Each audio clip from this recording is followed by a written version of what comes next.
we would like to introduce you to Wilma International, a 50-year-old real estate development and construction company of substantial impact in the Netherlands, the United States, and West Germany.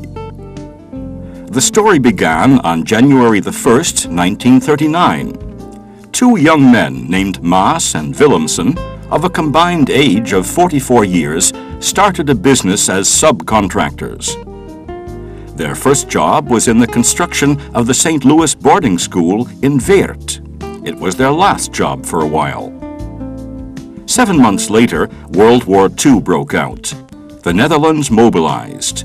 Maas and Willemsen were called to arms. About 8 months later, on May 14, 1940, the Dutch resistance was over. The Netherlands demobilized. Maas and Willemsen picked up the pieces and began again in business. This time they were to rebuild 2 small bridges in Weert, which had been destroyed by Dutch troops. And then Maas and Willemsen are out of business. Again.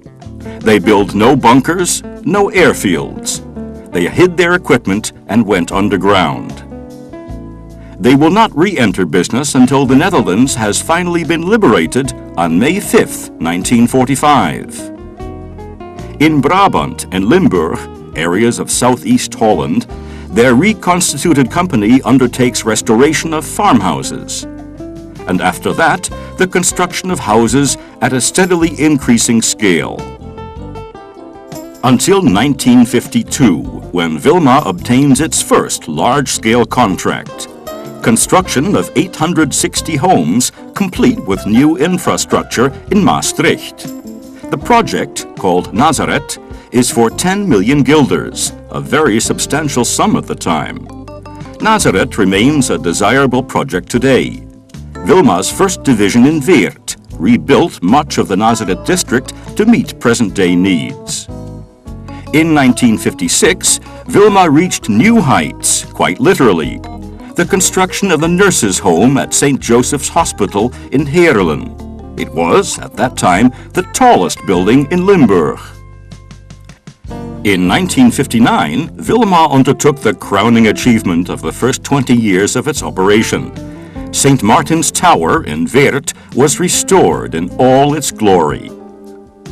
The decade of the 1960s proved to be the era of Wilma's rapid growth, beginning in 1960 with the 13-floor Annadal apartment block in Maastricht, comprising 132 apartments and 4 stores.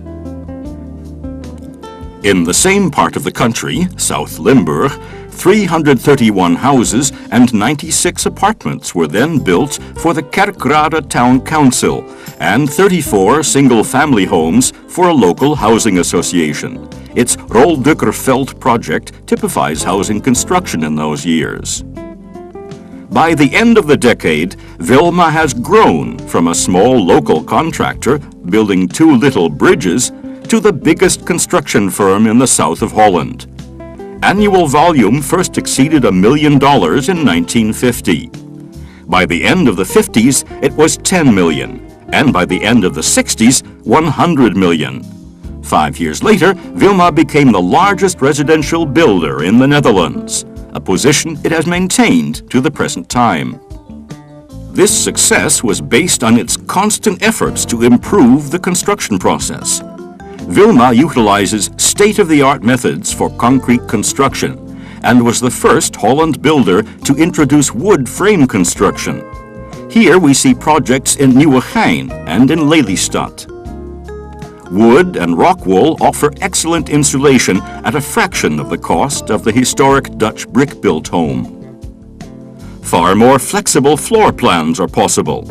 Construction periods are shorter, hence lower interest costs. In the mid-70s, Wilma began its international expansions. It entered the German market, building mostly homes, shopping malls, and offices. Its presence in the market has steadily grown.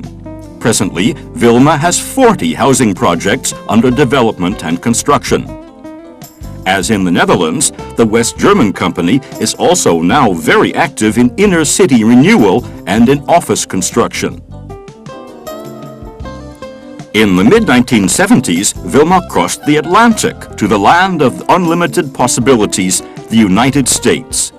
The game plan judiciously followed was to cross the Sun Belt east to west. First to Atlanta and Florida with Wilma Southeast, then to Texas with Wilma Southwest, then to California with Wilma Pacific. In 3 major regional operations, Wilma now develops offices, business parks, and numerous residential and land development projects for sale to users and other builders.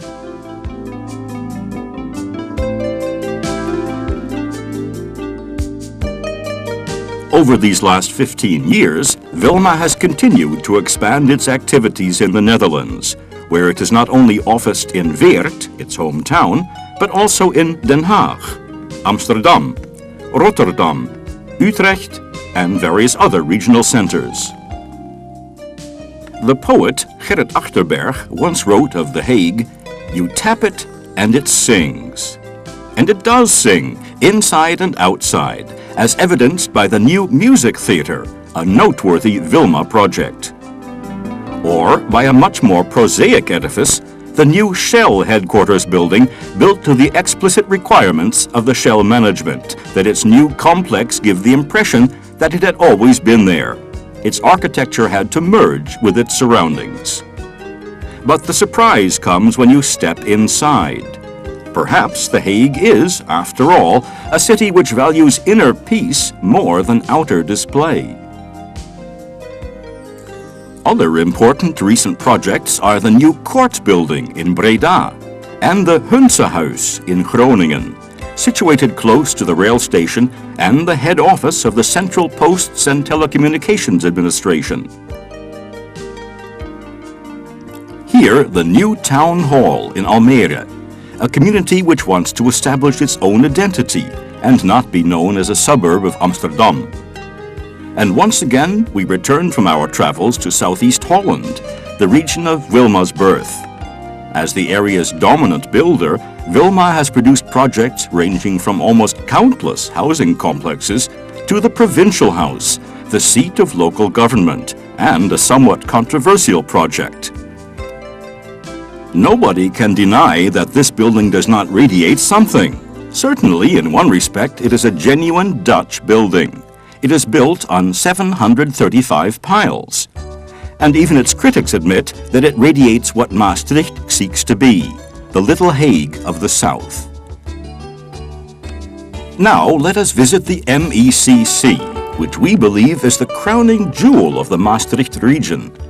MECC, Maastricht Euro Congress Center, is a major European conference and convention center complex with 2 auditoriums.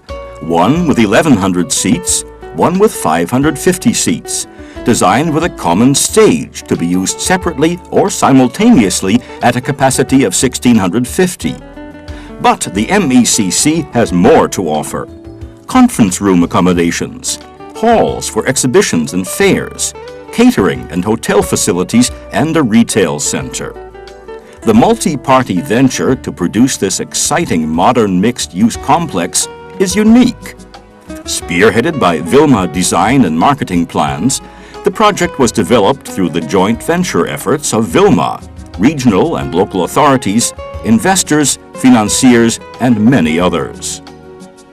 Wilma continues to promote the concept of mixed-use projects, which have been so well carried out in Europe, and hopefully a concept of growing vogue for urban development in the United States.